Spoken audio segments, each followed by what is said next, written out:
Hello and welcome to FI for Kids, a podcast about guiding your kids on the path to financial independence and extraordinary lives. I'm your host, Dominic DeLaquil. Our guest today is Connor Tyson. Connor has a degree in finance from Quinnipiac University. He worked on Wall Street, and he's a chartered financial consultant. But in spite of all that, he wasn't always good with his money. He had the knowledge, but he didn't have the right habits. So out of those experiences, he found his passion for financial coaching, which is different from financial advising. We're going to discuss those differences today and how, as parents, we can teach our kids good money habits so they have the clarity, control, and confidence they need with money to reach financial independence. Welcome, Connor, and thanks for coming on the show. Thank you, Dominic. Thank you for having me on. So let's start then with your background and just tell us about your experiences with money, with your family growing up and what you took away from that. So growing up with money, it kind of helps to understand where my parents came from, right? So my father came from Depression era, and he was the youngest of 8. He had 7 sisters. He slept on a cot until he was 12, dropped out of school, went to the army, found himself in Korea in combat, came out, and then basically got a job as an insurance adjuster, did very well. And then he got promoted up through the ranks, and then basically got the head of risk management for Northrop Grumman, which is a very big company that builds airplanes that has a lot of risk. So he was compensated very, very well from it. He wasn't taught that much about money. So he had the mindset of, I can always out earn my bad habits. And he basically never really wanted for anything. He met my mother. My mother came from a big Irish immigrant family. My grandmother died at a very early age, let's say 56. So she was the second youngest, and she had to take care of my grandfather. So everything was kind of pass me downs, right? Make $1 out of a quarter, that kind of mentality, innate saver. My dad was an innate spender. So these two get together, and because of the lifestyle that my father afforded her, she became a spender also. I mean, when I said they didn't really want for anything, it was kind of like golf courses, Casa de Campo, vacations, whatever you wanted. And then he went independent, had me, right? So I'm the eldest in my family. He had me. We lived in the Bronx in Riverdale, and he went independent, and basically through the 1989 recession, if you can remember, it was like the fall of communism in Russia and everything was going on there. Yeah, his company went bankrupt. Yeah, so it was very tumultuous time. I'm a young guy at this point. How old were you then? And I realized there's a lot of fighting going on, a lot of tension in the house, a lot of finger pointing. I told you so, Joe. So I observed this, and I realized there was something to this money thing at a pretty early age. And I took it upon myself. Connor. Yeah. How old were you then? I was probably about 8. Okay, so still pretty young. Okay. Pretty young, right? 8, 9. And I took it upon myself to kind of learn about this thing called money. Yeah. And when you're that age, the way in which you're perceiving things, you learn about money from what you see, hear, observe, right? Yeah. And I was observing a lot of these things. Like, for example, I'll give you a funny story. We went on vacation one time. My dad was like, don't worry about packing. We'll buy it down there. Like, that's his mentality, right? Yeah. And my mother was more of a like, not coupon cutting, trying to find ways to, save. And my dad kind of overruled that for a lot of time. But anyway, so I took it upon myself to try to learn everything I could about money growing up. I tried to do chores around the house, try to just make my own way and things. And then basically dove into learning as much as I could about it. And I actually took that, like you said earlier, I went to college and I got a degree in finance. I wanted to learn everything you could about money. I wanted to learn about interest rates, treasury, stock market, you name it. I wanted to know about it. And I did. So I graduated. All the nuts and bolts kind of stuff, right? Yeah, the economy, macro, all that stuff, how it all worked together. And I graduated a degree in finance, and I got a job down on Wall Street. And I was about 22 years old, and I looked down, and I had over $60,000 in debt myself. Yeah. And I was like, oh my God, I just became my dad. It was scary.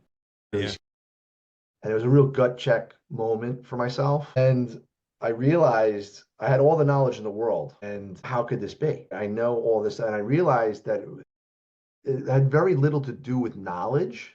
It was really about the habits and behaviors and aligning those with what it is I really wanted. And I had to start saying no to the things I had to say no to and yes to the things I had to say yes to. And I became debt free, and I've been debt free since, thank God. And I'm now raising my own family, married now 14 years, two kids, two beautiful children, a boy and a girl. They are 9 and soon to be 11 this Yeah. month. Yeah. So things have definitely drastically changed from when I was a kid. Yeah. Yeah. So then let's talk about this whole idea of habits, because that's one of the things, one of the taglines for this show is teaching your kids the habits and skills they need. So having at least some rudimentary knowledge of how money works and compound interest and different investment choices and all those sorts of things obviously matters and is important. Yeah. But I really completely agree with you. Beyond that, it doesn't matter how much you know. You can know way beyond the basics and still be in a really bad situation, right? There are lots of people, like your dad, right, who was making Yeah. good money for a long time, and a lot of people like that are still living paycheck to paycheck. Absolutely. But you can also just know, if you just know the basic stuff, but you have good habits, you're in a much better situation. So let's dive into your thoughts about habits. What are those good habits? Tie that in with your ideas about clarity and control and confidence and all that stuff, because I think that's really where the heart of things are. And I guess in the midst of that, Connor, you can kind of talk about too, and I think I'm kind of getting into that idea of, right, that's one of the differences between financial coaching versus financial advising. Yeah. So as a financial advisor, when I was a financial advisor, I just tell people how their money should behave, right? It was basically these are the investments you need, this is the risk tolerance, this is the accounts you need, this is the different types, this is what the tax ramifications would be, so on and so forth. And I'd give them a financial plan on page 36 of a 100-page folder. It would tell them exactly what they need, hand it to them, and then they wouldn't implement it, right? Because they didn't quite understand. It's human nature to avoid those things you don't understand. Sure. And not having a clear enough why, which is the clarity piece of why to implement these things and why not to do it, and so on and so forth. And then as a financial coach, it's basically telling people how they should behave with their money, right? Money is, let's start there, right? So one of the biggest things that was an aha moment for me was understanding what money was, Okay. and what it represented. Now, in the textbooks, it's fiat currency, it's a store of capital, it's an exchange of that wasn't really helping me. What helped me was understanding that what money represented, right? So, for example, let's say I mow your lawn, Dominic, Mhm. right? And it takes me 2 hours on a hot day. And you give me $100 for that 2 hours, right? So what does that $100 that you give me represent? It's 2 hours of time Right. and the sweat off of my own brow. Yeah. During that 2 hours, you could do whatever you wanted to do. You could learn chess. You could spend time with your kids. You could, right, learn something new. You could get more, build your business. You could do whatever you wanted to do. And once I understood that money really represented time Yep. and work, Huh? and not having it didn't give me much freedom or choice. When I Yeah. had money, I had freedom and choice to do what I wanted to do when I wanted to do it, how I wanted to do it. So when I didn't have too much of a choice. Yeah. I had to go work. I had to pay the bills. I had to play catch up. I had to deal with the stress. Yeah. And Well, it's you've got thing. to trade your time for money if you don't have it, right? I mean, because Correct. that's the So easiest way for most people to get money is you trade your time and whatever your skill set might be to get paid by an employer or by if you cutting somebody's grass, painting their house, whatever it might be. Yeah, absolutely. yeah. So once I understood that, and then it was like, okay, if I don't want to work and I want to have more time and freedom to do what I want to do, I need to save this thing, Mhm. this vehicle. Yeah. The money. As time goes by, you accumulate enough of it where the money starts working for you instead of you working for the money. And that was an aha moment where I was like, aha, I see, I get it. So I always start with that with Mhm. any client, be it a child, a kid, preteen, college graduate. I always talk about the 26-year-old you want to get out of your basement, where conceptually, if you understand that, and then what you're doing with money, like, so if you're borrowing money, what is it that you're actually borrowing? Money, which represents time Yep. and work. Yep. Yep. And sooner or later, the Pied Piper has to be paid. So we start with that concept, and it kind of helps them understand the nature of what it is they're doing and why they would do it and not do it, and so on and so forth. So I taught my children very early what money was, what you could do with it, and what it enables you to do later on. So what And age were they when you started teaching them that? good question. So around 6 years old, right? Okay. Giving them, instead of an allowance, it was Mm-hmm. commissions for chores around the house, small things like clear the table, clean your room up, help mom with the laundry basket, help with the groceries, those small little things. And we had a little check, it was actually a manila folder, and I cut the bottom of it and had magnets. So when they did it, they just flipped it up and they knew that their chore was done. And there was a value to each time they flipped it up. So it was Oh, like okay. 50 cents, a dollar, whatever it was. And then we would celebrate those successes. Like children, just like anything, if it's not fun, I'm not doing it. Yeah. Yeah. Right. Right? I don't want to do it. Reading, it's not fun. I don't want to do it. But if reading is fun, okay, I'll do it. And then celebrating those successes and making it exciting, making it really exciting, and over the dinner table, celebrating those successes and visualizing and having, like, we had a big thermometer on the side of the refrigerator. And as one of the first things that my son wanted to buy was a bike. Or I could have bought the bike, but he wanted to buy a bike. The bike was like $130 or something like that. So as he was making progress and he made $50, it was like, look at this. Yeah. Stop everything. Liam has gotten almost halfway to buying his bike. Yeah. Woo! Right? And he was charged up, and it was like, well, what else are you going to do? When do you want to get this bike? What's the date? What kind of bike you're going to get? What, right? And building that excitement around it. And then as he got closer and closer, and then when he actually got it, it was a big thing. It was like, great, where are we going to go? Yeah. It's the bike you want. Have you looked at other bikes? And then going there and then actually having him take the cash. Hmm. And I actually saw this. When he handed it over, he paused and he looked at me Yeah. and he realized how many little chores and time it took Yeah. Yeah. to get this. And he handed it over and he got the bike. And then I was like, what are you missing, buddy? And he's like, nothing. I got my bike. I'm good. I'm like, don't you need proof of sale? Like, what happens if you don't like the bike? You want to return it? He's like, oh, and the guy gave him the receipt and he saved the receipt. Yeah. Yeah. And that was just that was his first experience with money and saving. And then we did, everybody knows there's one of the buckets, right? So save. What can you do with money? Save it, spend it, and give. Yeah.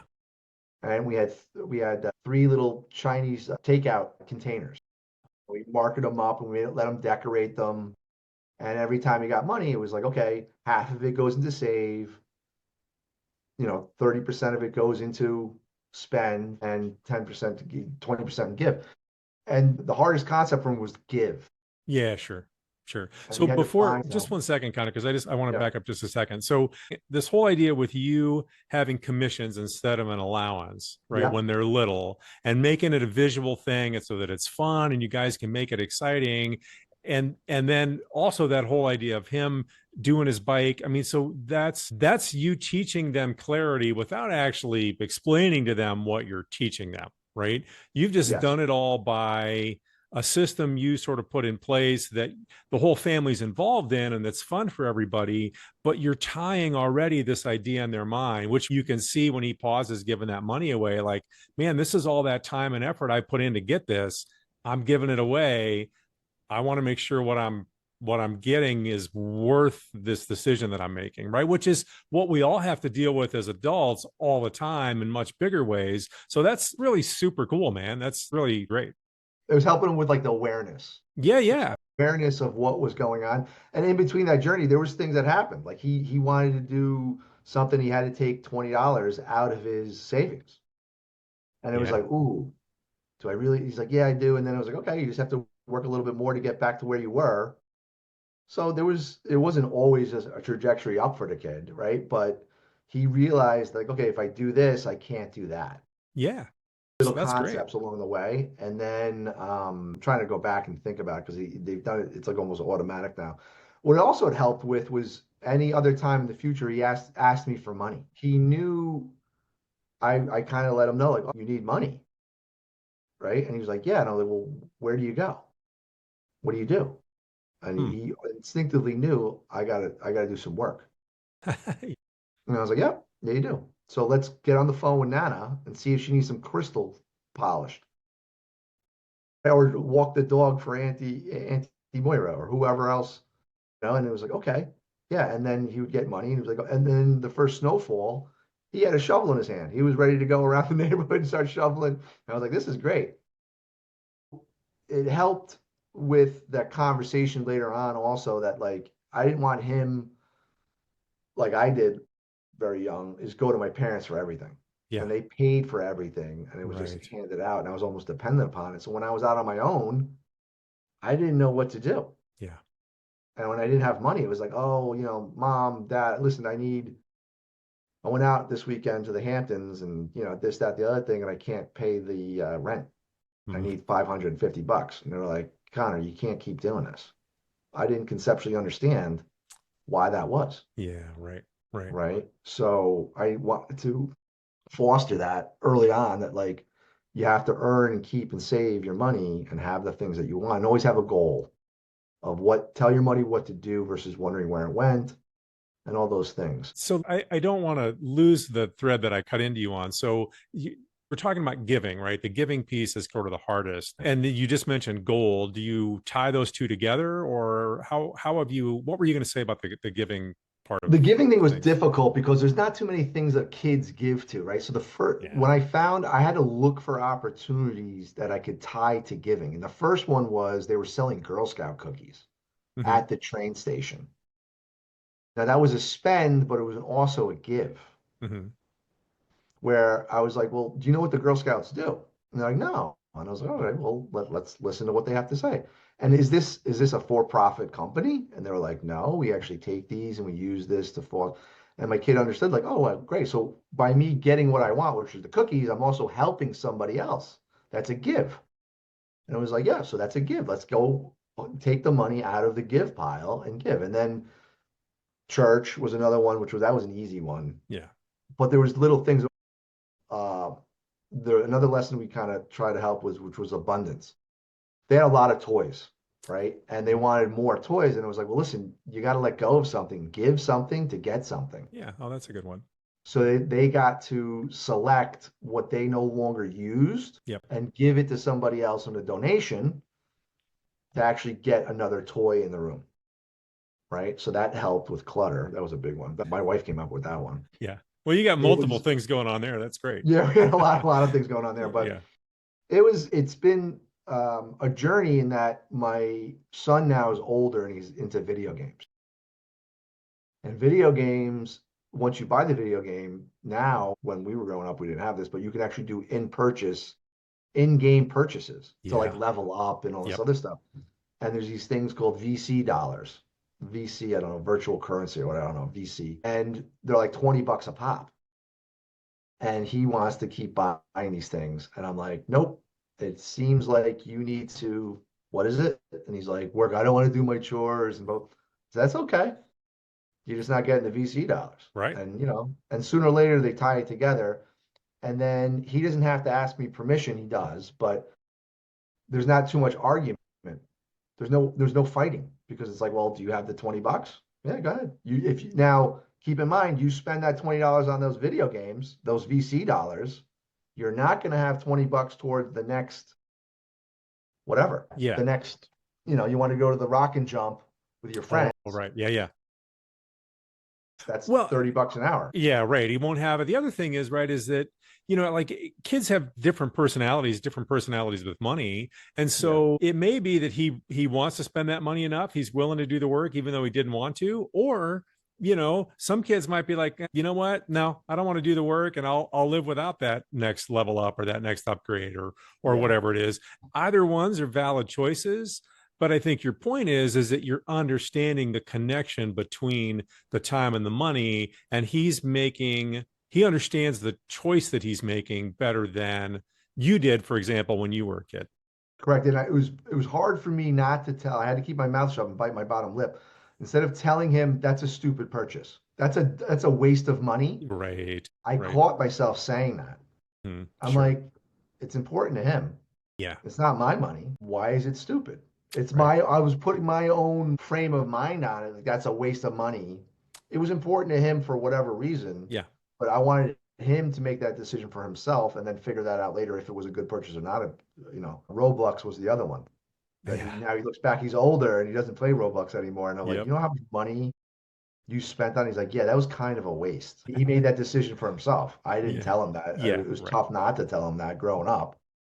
But yeah, and that's I just But find that's a better for me in my house. It was a better way of going about it instead of fighting about it, no, denying him the things that he wanted. I think that's right, Connor. And I think as parents, it's hard sometimes because you can see it and you want to just tell them and, help them out. But it's like, but sometimes the best way to help them is to you kind of set things in place. And then the best thing as a parent sometimes is to stand back and just be patient, which is hard, and give it time. And right. And he gets there on his own, which in the long run is better. Right. But it takes, you're talking about habits and discipline, right? It takes habits and discipline as a parent to sometimes to keep your mouth shut and let them figure it out on their own and trust that the things that you've taught them, the seeds you've planted are going to take root and sprout, but you have to give it time.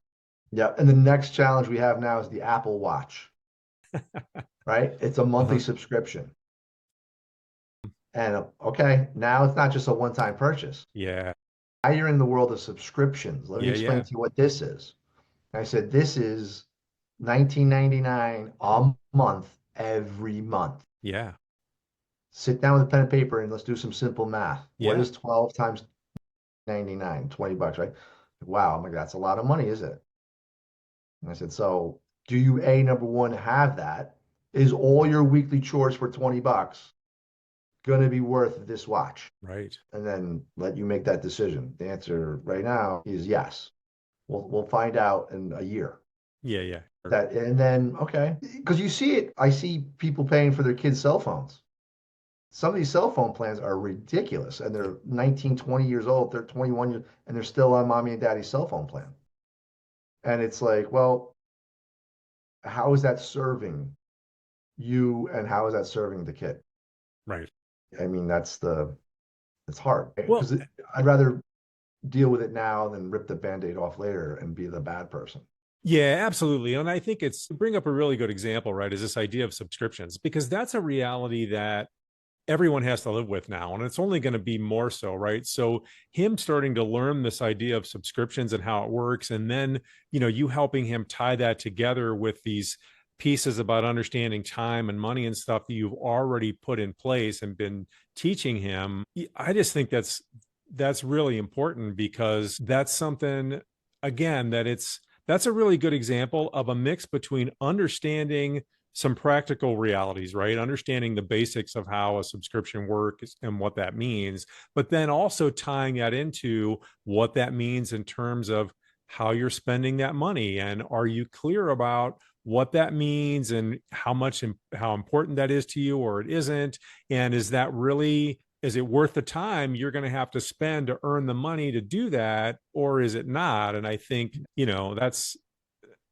that's a really important thing for kids to start to learn sooner than later these days. And I had never thought about that before. So that's a great example. Yeah, that's a good point. The other one that we just went through was not wanting to do the chores. So, right? So I don't want to take out the garbage. And what did I do? I didn't argue. I asked the sister. I said, Avery, would you like to make $3 taking the garbage cans out at the end of the driveway? She said, absolutely, Dad. Right in front of Liam. She went out because and I said, up. And I could have waited to the end of the week. I actually handed her the cash right in front of him. Oh, sure. Consequence of not doing someone's going to replace your. This is not a free society. Like, this is what I needed done. You weren't willing to do it. This person's willing to. Boom. Next time it came up, who wants to do the garbage? Right? Liam was like, oh, I'll do it. Okay. Yeah. And then Avery was like, what happened to my job? I was like, oh, you were just a temp on that one. So So I had to find another chore around the house for her to do. Yeah, yeah. But that's another concept of like there's consequences to not, I guess, doing your responsibilities, right? Sure. In real life. But Absolutely. that's Well, right. stressful. Because I mean, if you walk that back a little bit and you're going to trade your time for money, right? So before you get to a point where you've got enough invested that money's working for you, earlier on, you're younger, you're trading your time for money to have that income. And if you don't do a good job, people aren't going to want to pay you for your time because you're not reliable or you don't do good work or whatever it is. So sure, Yeah, that matters. Absolutely. absolutely. Yep. I mean, So right. Because, as adults, everybody, every parent knows there are days, lots of times when you don't feel like doing something. I don't feel like going to work today. I don't feel like doing this. I don't, but you do it anyway because, well, you need to. And yeah, you also understand, like our daughter, she's 16. She's got a job as a host at a restaurant. And, half the time, right, we're driving up there and she's like, I don't want to go to work today. But she goes and she does a good job. And once she's there, it's okay. But it's like, yeah, get used to that because that's part of life. And you just have to do it anyway. yeah. And then Yep. you can tie it into if you don't want to do this for the rest of your life, take some of that money and save it because it represents time and labor. Yeah. It's Yeah. work. Yep. Work Absolutely. and have time later to do the things. You got to save some of this work and labor you're doing now to have it later so you don't have to work and you have time to do the things you want to do. Yeah, yeah. And Then you've got more opportunities, more freedom, all those kind of things you were talking about early on. Yeah, yeah. yeah, So let's talk then about that. I think that kind of gives us a good idea of clarity and some good examples for people actually of how they can help to start teach their kids, even at pretty young ages, right? This idea of clarity about money, what it is, and how it functions. So let's slide into control. okay, so control is the tools they need to implement the things they need to do, right? So a savings account. So we kind of now are transitioning from the cash into like digital, right? So they have a savings account at an institution and they don't really see the cash, they just see numbers of what that is and what interest is. Why would I put money in there? Because they pay me when I put money in and all that other stuff. So we found an app. I don't know if I can say it on this. Which one? Greenlight. Oh, yeah. Okay. So Greenlight is an app that we implemented last year for both of them, and it has their chores, and it Yeah. has we as parents pay interest on their savings account. It's us. We Okay. can match the interest. I think we pay like 20% interest, which is crazy, but it helps them connect that savings, the money grows faster, Yeah. Yeah. right? And now it kind of transitions into it's digital. And Yep. we're trying to help them understand like where the money's going and growing it and what you could do with it. And they sometimes owe us money and we can have them send us money. Oh, yeah. We can send them money for one-offs. So they're conceptually understanding that not everything, I think we're going into a cashless society now, Yeah. Yeah. where everything's like Venmo and all that. So it's kind of like helping them with those concepts on an app. Yeah. And it still ties into the things that we want. There's also the next stage to this whole thing is going to be investing. Um, yeah, so it's transitioning to more real life, the tools that they need. The next thing we're going to do is budgeting, right? Because it, we want to keep it simple, Sure. They're young enough. young enough, right? Where it's like, okay, here's your money for the month. What do you have coming up? And now Avery's into gymnastics, and there's meets, and there's candy, and there's photographs, and all these other things that she wants to do. We pay for most of it, but there's one things that we're not willing to be like, okay, you want to get that picture with your friends at the end of the meet and Yeah. the candy bars and all that. That's going to cost you $14. She's like, okay, I'll take it out of my spend. And she has the debit card Yeah. and she uses it and she sees that the balance went down by $14 out of her save account. Now that debit card, that's a Greenlight debit card, right? Isn't that how Greenlight Correct. works? Yeah. Yeah. Now, is there a monthly fee for Greenlight? I can't remember how that works exactly. There's different levels to it. Okay. I think there's a free version and then there's like the pro version or the elite or And as you pay more, it opens up more different concepts. They have investing is one of them. Right. Right. They can buy certain shares of different companies. And so that's the next thing we're going to open up when they get older. Yeah. But for right now, Probably we're just kind fractional of doing, shares. They can buy like yeah, fractional shares. Yeah. fractures Yeah. and stuff like that. But it's still trying to keep it fun, right? Because Sure. they're still at that age where you don't want to make it so burdensome and bore, and you want to keep it engaging. And there's a lull once they get that big thing, like the Xbox or the thing they've been saving for. There's a lull. Yeah. They they want to take their foot off the gas and no longer look at their money and do chores because they got what they want. They want to take a break. So then it's kind of like, well, what else? We have to listen actively and see what they're interested in, Mm. and then have a conversation around the next thing that they want to save for, Yeah. and support them in that. Yeah. Yeah. Yeah. Sometimes if it's a big purchase, it's like I'm willing to match dollar for dollar with you, Yeah. Right. Right. right? And you can do that. You have to keep it exciting, reward success, simple. Don't browbeat them about little things that they've done that are mistakes. You kind of like, oh, I've done that too, and this is what I've learned from it. Yeah. Yep. Yep. Well, you've made mistakes with your money. And I mean, we Yeah, talk about it everybody here. does. Like for a long time, when I was younger, I did similar things as you, right? And for a lot longer, actually, I was not good with my money and I was not good at keeping it. So, but you learn from those things. And if you can teach your kids like you're doing, you can teach them those concepts, the habits and the knowledge, then hopefully you're sparing them from making those mistakes in the same way or to the same extent, or to the extent that they do, then maybe they're able to spot it and get out of it faster. The thought process behind it, like they will make mistakes. They do. Instead of browbeating, it's kind of like asking questions of like, okay, well, hindsight 2020, what would you have done differently? And Yeah. you'll be surprised about the answers. They might be like, you know what, I would have probably researched a little bit more or looked at the custom reviews. He Oh wanted to yeah. get these LED lights for his room, and they like half of them didn't work. It was junk. And he was like, man, he's like, I just spent like, $40 on this whole thing, and now it doesn't even work after a week.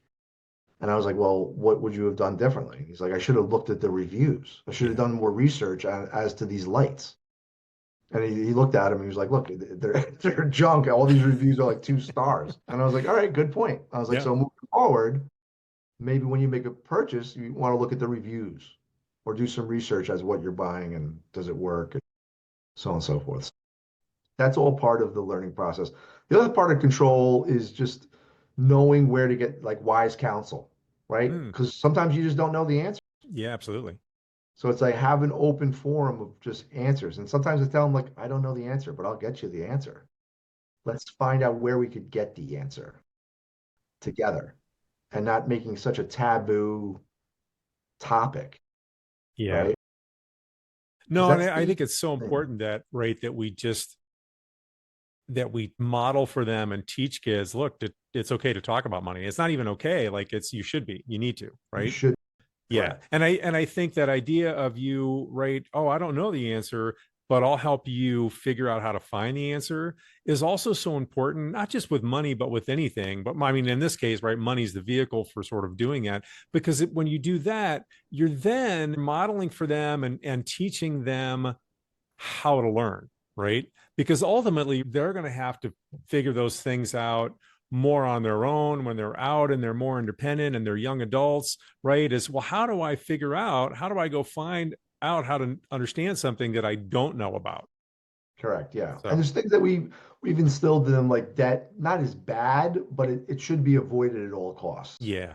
Yep. There are good uses for debt, like we talked about the mortgage of the house and how those things, not a mortgage, but like we had to borrow money to get this big house, but we try to pay it off as fast as possible to have the ownership. Because when you have debt, you're borrowing money, which is time and labor. You're not the owner. The person that lent you the money is the owner. Right. And they're like, oh, okay. So they kind of understand that. Those little things you have to build on. You don't make it scary. Yeah. Yeah. Make it kind of like we're going to learn as we go through this process together. Yeah. Yeah. I And think that's then, cool. And just the idea, and some of those things, it's repetition. And so you, like with all of us, right, with anything new that you're learning. So some of these things like mortgages and stuff for adults, you're like, okay, those are pretty commonplace, right? You've been thinking about it for a long time. But for kids, that stuff is all new. And so talking about it, even in a simple way, introduces the concept and gives them a little bit of something. And then when you talk about it again a year later or 2 years later, maybe they can start to understand a little bit more. They've got a little bit more reference in there, a little more context, and they can start to expand their understanding of it. So by the time that they get there and they're looking at some sort of house on their own, or even if they're just doing rent, they have a more expansive understanding of what's really going on. And that all ties back into kind of where you started, right? When we were talking about clarity, is just their understanding of what is money, right? And it's you're trading your time and your labor for this stuff. yeah, I was actually challenged with helping them understand what debt was, and I became the debtor, the creditor. So this was a good lesson in that he wanted to borrow $100, $100, right? And I was like, okay, I'll lend you the $100, but I would like to have $4, $5 every week until you pay me back on Yeah. top of the $100. And he was like, okay, that I can do that. Okay, no problem. First week, second week. At the end of the month, I was like, you haven't paid me anything back. You owe me $120. He was like, okay. The next week he tried to pay me back a little bit. He got me back down to $100. The next couple weeks, back to 120. And he understood. He was like, well, I got to pay you way more. I said, yes, you do. It took about 3 months until he realized, okay, I'm done with borrowing money from dad. And I said, but I helped him understand that, like, okay, what that is what credit cards are. Yeah. Right. Like, I'll give you what you want now, but you will pay me back interest, the principal and the interest. I just accelerated it instead of a year APR. I made it like a 4 for 5. Yeah. Yeah. Right? And it was like, and it was almost, he couldn't get out of it. But that was the idea. I wanted him to feel that. Yeah. And he actually was like, what, this is crazy. I can't do this. And I was like, well, you either figure out a way or I'm not going to forget about the $100. And he finally figured out a way. And we're like, okay. And then he went down to $50. And I was like, now you owe me $2.50 on the 50. And then he realized he had to get the principal out of the picture to get Yeah. it back down to where it was. But that's the concept of credit cards. Yeah. Yeah. So these are all things I'm gonna have to teach my daughter too, because she's right behind him by a couple of years too. Yeah. So. Yeah. Sure. Sure. So he seems like he's pretty motivated by money. He wants it for stuff that he wants to do, and he's willing to earn it. I mean, for the most part. What's her money personality like? Is it Yeah, similar so to she's his, a or is it saver, different? a big Saver. saver. So I'll pull up Yeah. her green light right now, and I'll tell you, it's funny. I'm like, wow, she has like sometimes more cash than I have on hand. It's like, wow. All right, right. So she's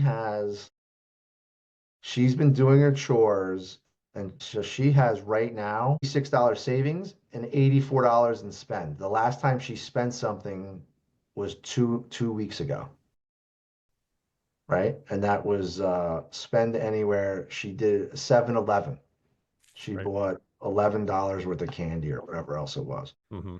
She's an innate saver. She does not like to spend money on things, but she knows that if she has to spend, it has to come out of her own wallet. Yeah. Yeah.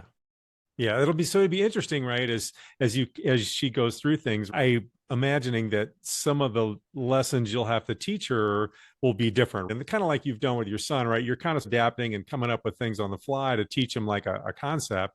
So, it might be interesting too, as she gets older, you might have to actually spend some time teaching her, look, it's okay to spend money on Yeah. things that actually mean something to you and that you do get value out of. It's good that you're a saver, but you don't want to then set yourself up for, man, I can never spend, Yeah. because Fear then of that spending. that causes a different sort of problem.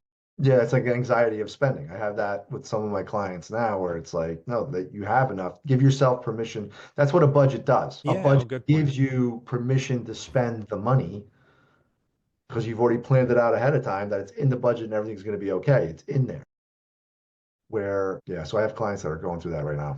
Yeah, yeah. Fear No, so spending. that's good. So right, so budgeting in terms of control, plus just it sounds like so control is also just understanding some of the nuts and bolts about how things work so you can make helps you so And if you start with kind of the clarity and understanding what money is and turning some good habits, and then you start to learn, okay, here's kind of how this works, and here's what interest is on a if I owe money, which is a bad thing, right? You're going to get to the point where you're teaching them about investing and what interest is when you're earning interest, right? Kind of in a correct. good way, good interest. And then the idea of budgeting, right? So it gives you that's a great example of control. So because then it's okay to spend because it's all in there and you can look at it and see. Again, we're back to a visual in a sense, right? So that's all pretty Yep. cool. So let's talk then about the next phase, which is confidence with your money. Confidence is looking back. What I try to have them do is, as something new comes along, a new situation, how did you handle those situations in the past, right? So it's refocus, gain control, set a plan, execute the plan. So refocus is, why is it important? What does success look like? What is it we really want out of this? Setting the framework of what we want to have ultimately come out of this new thing, right? And then another part of control, which kind of goes into, is the education. Like I deal with a lot of adults too, the parents of the kids, where it's, take something like home and auto insurance. We Mm-hmm. all have it. Very few of us understand the dynamics of what it's made up of and what's Yeah. really crucially important about it. Like, yeah, I pay a premium for a benefit. What's the benefit? What are the different aspects of that, and why am I paying? What's a deductible? So once they understand what they have, how it works, they can make educated decisions as to what's right for them. Not what Susie Orman said was great. It's for their own personal life of what's going on in their life. Yeah. So that's part of control too. So the last piece of the confidence is looking back, knowing that, okay, I don't have the answer. Where can I get the answer? Research, and being proactive versus reactive and intentional, and being okay with the outcome, Okay. right? Fail, first attempt in learning. Like, okay, it didn't turn out the way I wanted. What would I do different? What, learning from those experiences, and then having the confidence, like it's okay. You got to take some risks of the unknown. And like I use a lot of analogies with my kids. So like when you go into a new situation, even for adults that I work with, like when you don't have a budget and you don't have control of your money, it causes anxiety. Anxiety is the fear of the unknown or the future. Yeah. So it's like walking into a dark room that you've never been in before. There could be pointy furniture, Legos on the floor. There could be a scary guy in a corner. We don't know. So if we just take a flashlight and look at the room, let's study the room. Let's do a budget and know where our money's going. The awareness, right? Or better yet, let's just turn on the lights, study the room, and then when we turn the lights off the next month, it's a new month, we kind of know what to avoid, where to go better than, right? So it's just bringing awareness to the overall situation that they're in. Yeah. And it's okay. You're going to go through the room and you're probably better if you didn't with just blinders on and with it in a dark room. So that's the idea of like confidence. So it's like, okay, I just lost my job. Scary situation. What should I do? Refocus. What's important? What's critical? What are my principles and values? What do I really need to do in the situation? Taking that information, planning it, getting control. What is it that I need? Okay, I need help with my resume. I need to talk. I have to network. I Yeah. need to learn how to network. I need to, right? And going through that process and then implementing it. The accountability and follow through, right? Most people our age, through trial and error, know what to do innately, right? Spend less than I make, save, avoid debt, give. We know this. Why is it that, like, I think 2/3 of Americans, right, don't have more than $1,000 for emergencies, and Right. they're living paycheck to paycheck and they Yep. don't know where their money's going? It's awareness of all this stuff that's going on. They don't teach it in schools. We talked about this before. I'm a big believer. I think it's almost on purpose. It's like politics. They don't want to have a well-informed, engaged populace. If the people really understood how money worked, being responsible and having the guidelines and the control, they wouldn't be victims of the system. Yeah, right. Well, right. It wouldn't be so easy to because credit card companies, right? I mean, they're great in that we have that availability to makes things easier to purchase stuff. And I just had to get some car repairs done last week, and it was, it was great that I could just give them my credit card. They swipe it, it's done. I'll pay it later. But I'm in a situation where I've got a good understanding and got good control, and I'll pay that all off in once. I'm not going to carry a balance, right? So that's great, and the credit card company's still making some money because it charges the merchant a fee.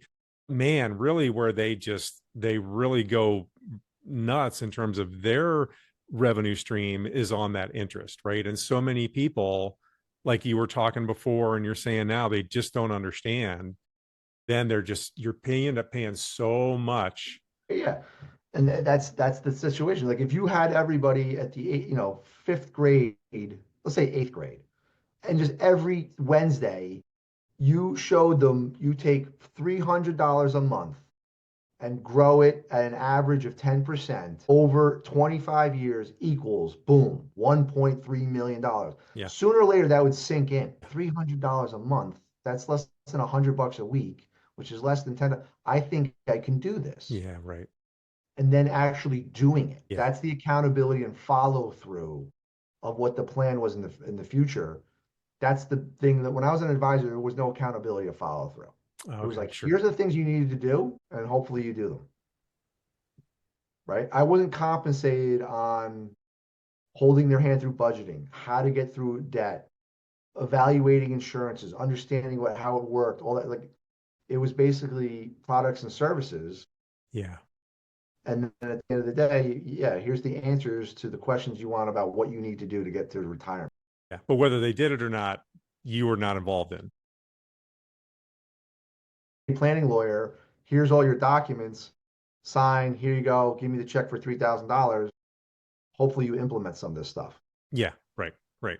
But as a coach now, right, then it's different. So then you're actually spending time helping people with this process and being at least one piece of the accountability piece of things. Is that right? Absolutely. We prioritize and go focus on one thing at a time and make sure it's done. And once it's done, peace of mind and confidence builds, right? Because now you know you're doing, you're like I began with, you're saying no to the things you have to say no to, yes to the things you're saying yes to, and you're beginning to live the life you want to. Instead of being a victim, you're actually being proactive instead of reactive. You're driving the car instead of being a passenger in the back seat. Yeah. Well, and I think, right, that comes, I mean, it's more than just this, right? But the budgeting is a good example because a lot of people are like, oh, budgeting, it's like, no, it's a tool to give you control, right? Because having that control is what sets you up then to have confidence that, oh, you can manage your money and you can get ahead and you can create that emergency fund. And now you've got some financial stability and gosh, oh, that feels good. I like this, right?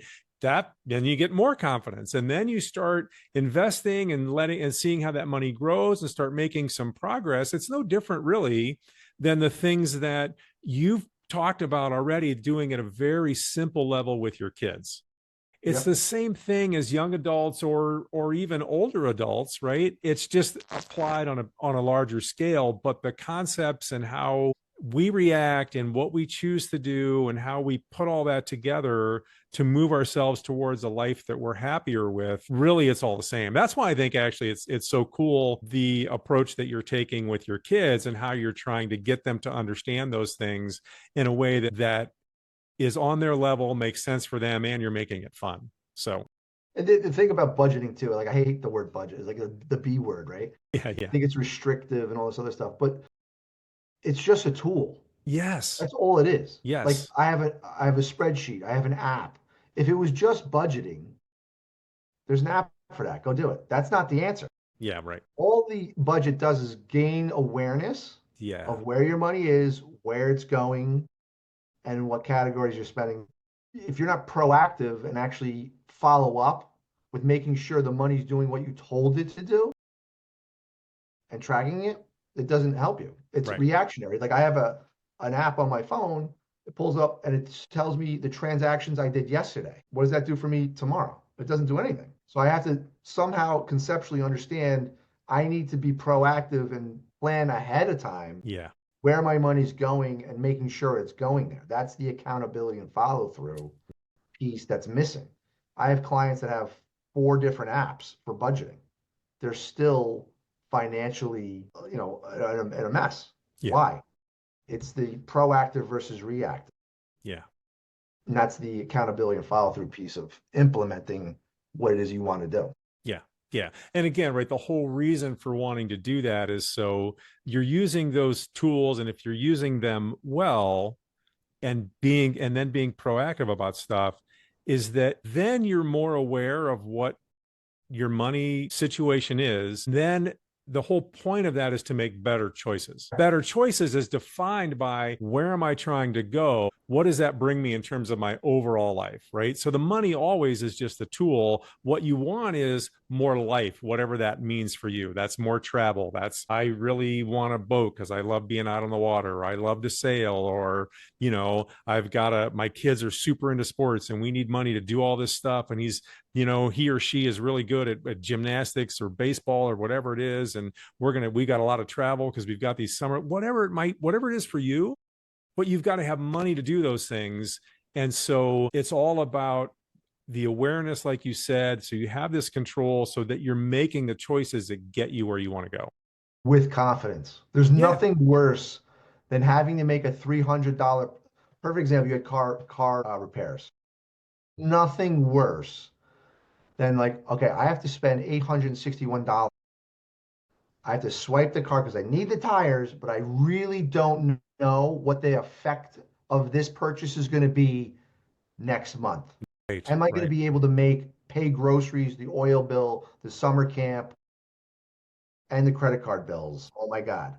Right? But if you have a budget and you're aware of where you are and what you know if this is affordable or not. And you, with confidence, you can say, yeah, swipe the card, or with confidence, nope, sorry, I need to go shop it out somewhere else. Yeah, right. Well, right. And I had to have that conversation with them because there were a number of things that they were, oh, well, we're also recommending this, that, and the other. I'm like, I'm going to not do those right now. Let's do these things. And I'll do those things later because they're not urgent. Right. They're like, no, I'm like, great. Well, and I'll do those later. But that's because I know where my money is and where I'm at. And was able to make decisions pretty quickly about what I thought made the most sense for me, right now. And you're right. I mean, that feeling of, oh, can I do this or can I not, and not knowing, but and you're in the moment, and it's that the anxiety that produces is just, Correct. it's really awful. But that Awful. sense of control and confidence when you're on top of where your money is and what you can or can't do is really freeing. And that's Really just the good. beginning, right? That's not even when you get to a point where you've got enough money invested that it's working for you, and now you're getting towards real financial independence where you don't even have to trade your time for money anymore if you Yeah. don't want to, right? Correct. I mean, we haven't even talked about that. That's a whole nother conversation, Whole but nother that's the topic. ultimate goal, because then you really are, your life is, bam, what do I want it to be? Yeah. Like me and my wife just came back from vacation and the woman asked, would you like to book next year? I knew within 3 minutes what I could do, where I could do it, and I made a confident decision. Like, yeah, we would like to be back. Thank you. And Yep. that was a great feeling where if I didn't know those things, I would have to deny myself an opportunity simply because of lack of knowledge of where my money was and what it was doing and what it could afford and all these other things. Yeah. Yeah. And it is. I just completely agree with that. It's a great feeling. So, if we can teach our kids to get to that level sooner than later, right? It just makes their lives better and gives them So more much better. opportunities. Yep. Yeah. And there's so many things that they're going to be battled with. Yeah. College and credit cards, and you got to arm them now. And if you're, and listen, I have a lot of parents that are not armed with that knowledge. They want to teach their kids this stuff. They don't have the tools and resources to pass that knowledge on. Yeah. Okay, where do we turn to get these resources? And that's why I became a coach, to help people help themselves and those around them. Yeah. That's super cool, man. So we're kind of getting low on time. Let's talk about few last minute things. I want to talk about Money Mavericks. Oh yeah, so Money Mavericks. So for all your listeners out there right now, we want to help kids, right? And we want to help parents help their kids with money. So we designed a free video game because kids spend a lot of time in video games. It's called Money Mavericks. We spend a lot of money on it, which is great. It's free in that it has 61, more than 60, real life situations. And the whole object of the game is to retire as a millionaire and happy, because there are consequences to working all the time, right?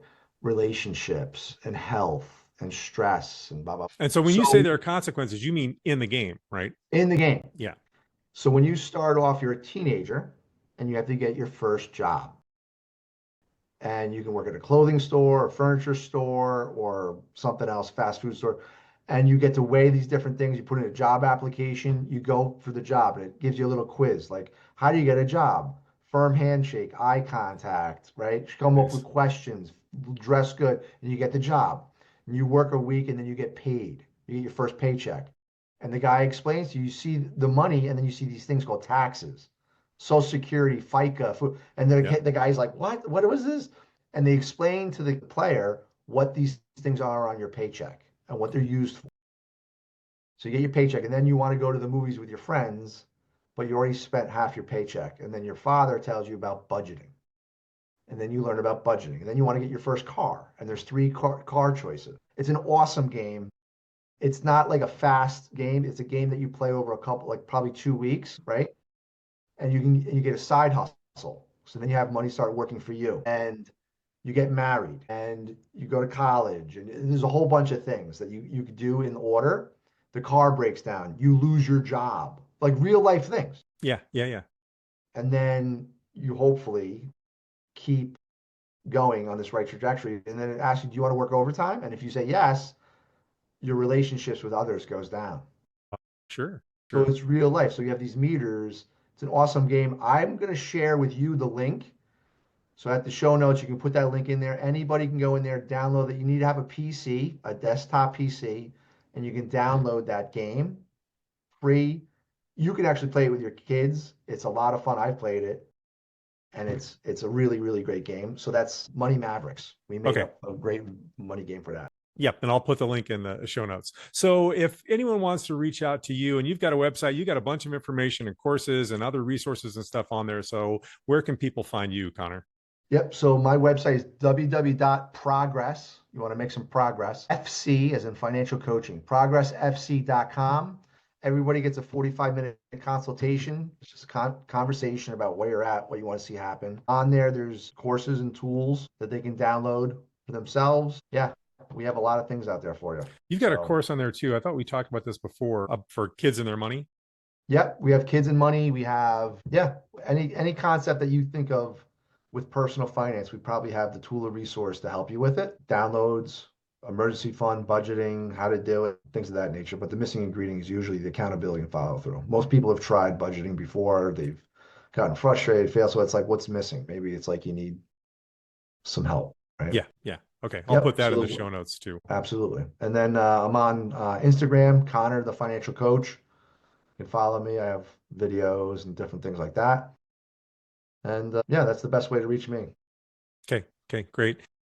Well, final thing, if there was one takeaway that people were going to take, what would it be? What would it be? Have fun with it. I don't think money should be this huge, huge problem area in your life. Everybody's done stupid with money. I'm included in that picture. Learn from it and then hit the restart button. If you're not in the where you want to be, hit the restart button and start fresh.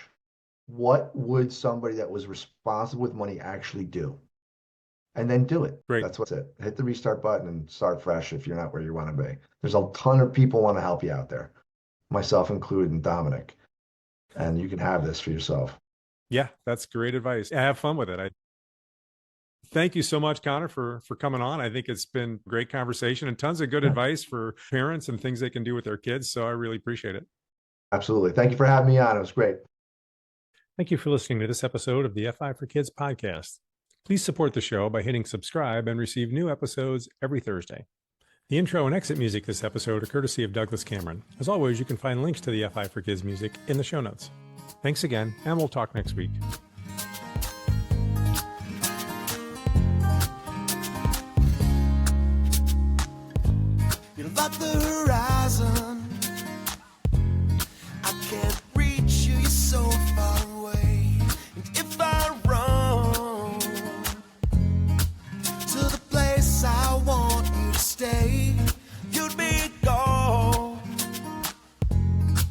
I've been left wondering why you moved on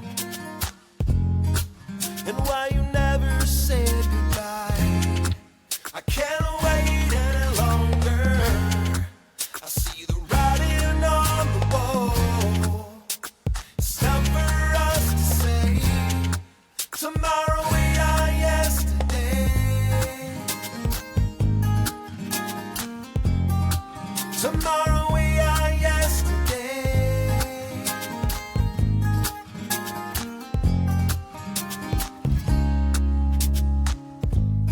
You're like the sunset. You're glowing bright